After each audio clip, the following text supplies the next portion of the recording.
PTI गैर मुल्की funding case. Election commission की स्क्रूटनी कमेटी ने रोजाना की बुनियाद पर तहकीकात का फैसला कर लिया है। और जरा के मुताबिक इलेक्शन कमीशन की स्क्रूटनी कमेटी 26 नवंबर से रोजाना की बुनियाद पर तहकीकात करेगी। स्क्रूटनी कमेटी ने इलेक्शन कमीशन की हिदायत पर यह फैसला किया है और तहरीक इंसाफ गैर मुल्की फंडिंग केस में अहम पेशरफ यह हुई है कि इलेक्शन कमीशन की स्क्रूटनी कमेटी 26 नवंबर से इस मामले की समाअत रोजाना की बुनियाद पर करेगी। इसी पर यह रिपोर्ट देखिए।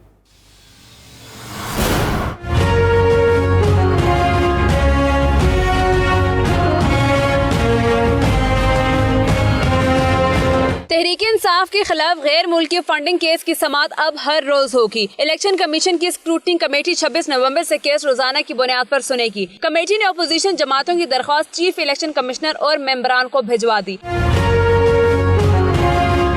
इलेक्शन कमीशन ने मुस्लिम लीग नून और पीपल्स पार्टी के नुमाइंदों को भी 26 नवंबर को स्क्रूटनी कमेटी के सामने तलब कर रखा है। दोनों जमातों के खिलाफ भी फॉरेन फंडिंग केस की तहकीकात का आगाज इसी रोज होगा। गुज़िश्ता रोज रहबर कमेटी ने Tehreek Insaf foreign funding case रोजाना की बुनियाद पर सुनने के मुतालबे को लेकर पार्लियामेंट से इलेक्शन कमीशन तक एहतजाज भी किया।